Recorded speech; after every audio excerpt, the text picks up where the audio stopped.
There, I got a deck profile for Konosuba in the Spring Fest for 2021. This is a very unique build that I've been trying to work on. This has the specialty of this deck is it has 4 ways to kill, and I've been really focusing on some of Konosuba's weaker points, where consistency and trying to maximize those efforts while focusing on the strength of with how explosive their end game / top game is. So let's get into it. Starting off with the level zeros. A lot of decks I don't see run is Swimsuit Megami. This card is, while on the field, you cannot play events or backups. However, its second effect, when this card ever gets reversed, you mill the top card. If it's 2 or higher, you're able to rest this card. So this eventually can snowball real hard, making attacker live for as long as it needs to. And as well, we use it as an early play condition. The next level 0 we kind of run here, and I see a lot of players not maxing out on this, which surprises me, is To the Crimson Demon Village Weiss. This card's text is, when it hits the waiting room, you're able to discard a card and look up to the top 4 at a level 1 or higher and to hand. And its first effect is, if you have 2 or more other, it gains +1k, making it a 2/5 beat stick. So very good to get through the deck, and it allows you to get some of those end game pieces a lot more reliably without having to burn your resources to get to them. The next cards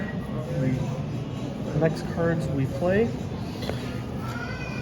is one of the main cards that I've seen overlooked and I think is very underrated. Is we play 4 copies of Pouring Tea Wiz. One of the main things this deck lacks is any way to retain any size early game, and they'll use a lot of other effects to try and generate stock faster, or otherwise I see a lot of builds using the set 1 Darkness, which you pay and rest itself to search for any adventure character, which is overall good because it can help that late game part, but overall, I think this is a much better card because it's a delayed effect, as I like to see it, and allows you to hone on that early game and potentially go for more cancels and set up a more oppressive board state. Its effect is, when it's hit the rating room, you pay 1 clock cell to salvage a level 1 or lower character, allowing you to get your utility cards, allowing you to dig if you need to get to your brainstormer or whatever the case may be. We call this type of effect Ricky. Usually it's limited to when it's on play. However, this hits the waiting room, so you're allowed to play 4 and just swing this as a beater. It hits the waiting room. You can even go ahead and recur its own self, which is a pretty cool thing. The next level 0 we go into is our brainstorm for the set. We do not run the To the Crimson Demon Village Megamine and Union. Instead, we run going full support Aqua. This is a tap self. Reveal the top 4 for each climax. You get to search for a adventure or goddess. Otherwise, if you ever trigger a climax, you can give one of your characters +1k. Helps in certain situations, but we usually use this as a way to search the deck to get to our pieces if they're not in the waiting room, as this deck runs 6 doors. And for our utilities, we run 2 copies, Beauty and Yukata Darkness. What makes this card so strong is its second effect, where you pay 1, discard a climax to grab a climax from your rating room, which allows you to essentially swap out your climax for a pay 1, allowing you to pivot however you need to, or get to a core climax that you may want to play off right away. We run 2 copies. Its first effect allows you to mill 3 allows you to help get through your deck in case if you're in a bad deck state. We run some other cards that kind of help with milling through your deck. We run our 1 copy of Reason to Turn Down. This is your generic hand fixer. On play, you pay 1, discard 1 to search. All the Japanese builds run the updated version, which English does not have access to, where this is 3/5 beater if you have 2 or less stock, making it a little bit more versatile. However, we're stuck with that one. We run our 1 copy of Board Game Megumin. On play, you discard a climax to salvage, just another way to help hand fix, and it's also a free runner. And the last card we run, this helps up one of our endgame situations for this potential way to kill off an opponent 4 different ways, is Cunning Idea Aqua. When this card becomes reversed in battle, if it's level 0 or lower, you're able to put that card to bottom deck, and it has the alarm effect where if this is the top card of your clock, you're able to give one of your Adventure or Goddesses on reverse bottom deck, making it very, very nice. Entering the 1-step, we play 6 1-step cards, and for our first card in one of our main climax combos, we run 4 copies of Sentiments Towards Explosion Magic Megumin. On your turn, it's a 5/5. If the climax card for teasing, which is this climax here, it gains the following abilities. On attack, you get to pay 1 to drive check twice, as well as on your opponent's turn, this card, if it gets frontaled, allows you to bounce back, allowing you to recur this as a resource. However, due with a lot of the current sets, that second effect is very, very weak at the moment, as there's a lot of ways to get around that situation. So we mainly use it to twin drive and try to bank on triggering your climaxes to kind of recur the resources that it may potentially not get. In those situations with those decks that can't really get around this becomes very, very strong. So overall, a very, very worthwhile card. In our other level 1, we run 2 copies of. This is nice Explosion Magic. This happens for the situation if you're just have 8 or more cards in your hand, and becomes a level 1. It's a level 1 bomber with hand encore, making it a very good card to just keep on the field and keep your hand size to 7 if you're overcosted, have way too many cards in hand. Entering our 2 steps, we run our main backliner, which is Menacing Pose Aqua. This first effect is you have gives a 2,000 power to all your level 3s and higher in front of this card. And its second effect, which also helps with an endgame situation, you rest this card to give one of your characters on reverse. When they reverse a character, you can send it to the bottom of the deck. The other level 2 rerun is Seizure of Private Property. This is a very good overall card. At the cost of 3, which is a bit very costly for this, you're able to force your opponent to lose all their stock until the end of turn, and then replace it with the same amount, allowing you to use. This deck has options allowing you to use it offensively and defensively during the end game, allowing you to potentially force your opponent not to be able to finish off with their climax combos. Entering the 3-step, we run 1, 2, 3, 4, 5, 6, 7, 15 level 3s. A lot of it. This is an unordinarily high count, with most decks running somewhere between the 8 to 9. This has 6 more level 3s, but those 6 extra slots I think are very well worth it, and helps with Konosuba's endgame to just push that much harder. Starting with the first early play, you play 3 copies of Denitive Dame. As long as Swimsuit Megaming is in your clock. This is a level 2 in hand. Its second effect, which we use all the time, is on play you mill the top 3 cards, and you gain an additional effect for each adventure or magic character you hit. Its first one, you get to put the top card of your deck into stock, effectively making this a 3/1.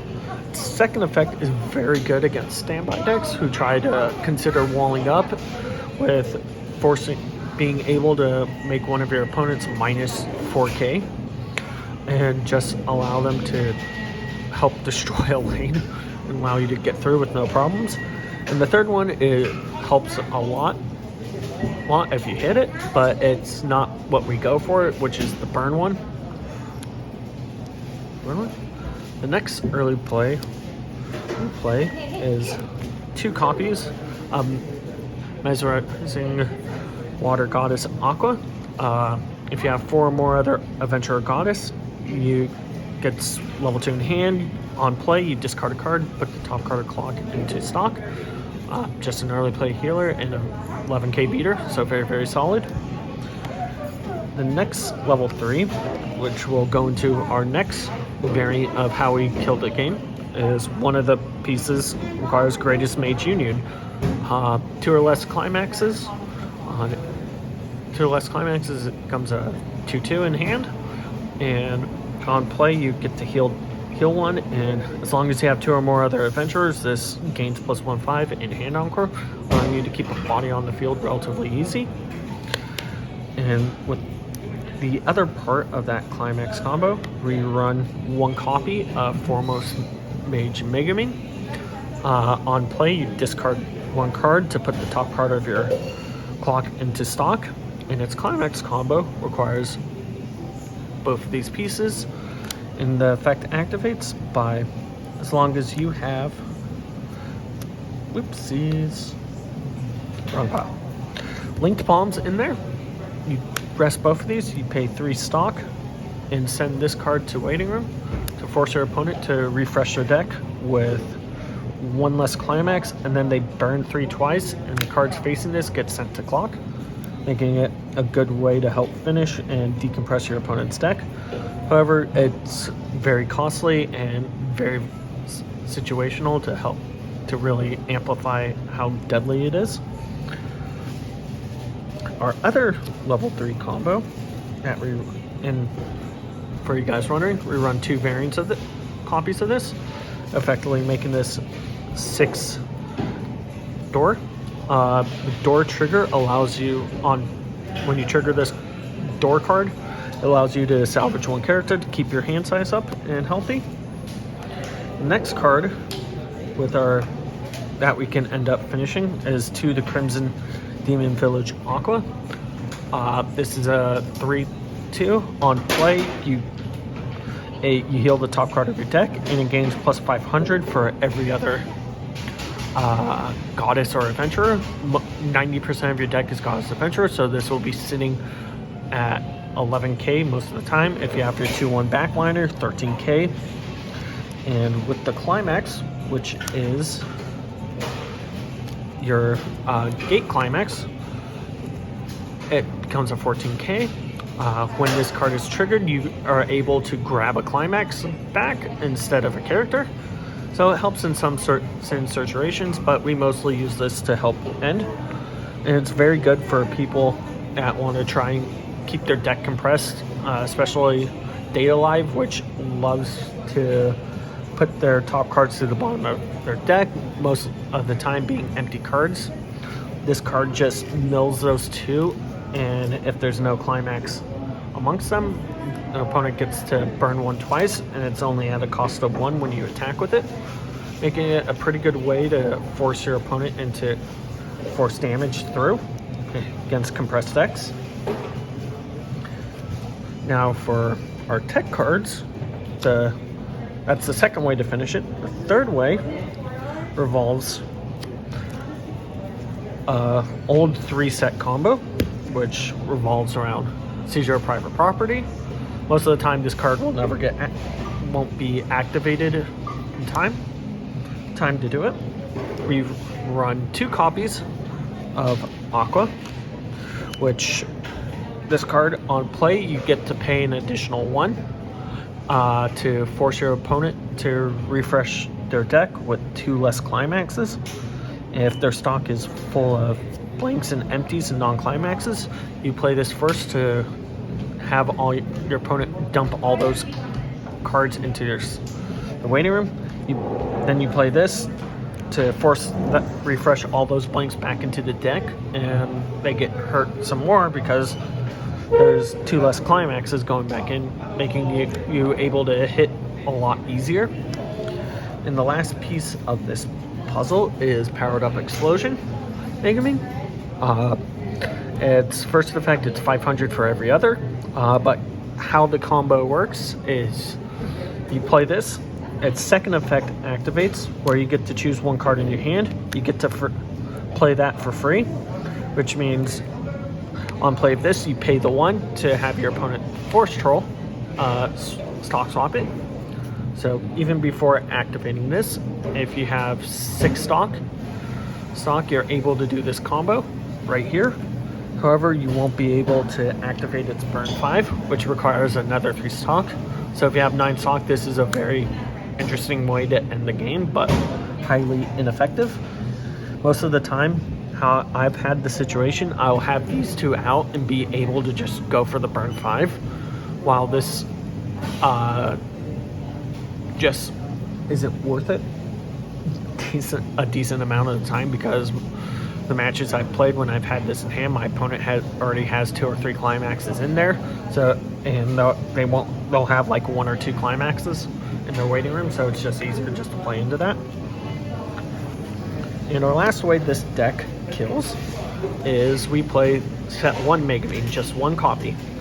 On play, you look up to the top 3 and add a card to hand, which is okay, but its climax combo is very, very strong, where this card actually doesn't attack when this is in your climax area. And the climax effect for this is you choose 1 red card, put it into stock. So this is effectively paying out its copy.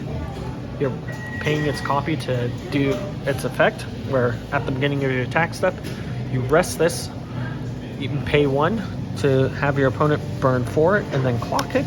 So potentially doing 5 damage, guaranteeing at least 1. These are for that situation where you know your opponent's out of climaxes, and if they have some way to free refresh or whatever, this can just get around that by pushing that extra damage in and then clock kicking, making it very hard for them to recover from it. However, this is probably the one you'll least use it for. But it's very good to just have it in there as an option and a way to close the game. That is my deck profile, and thanks for watching.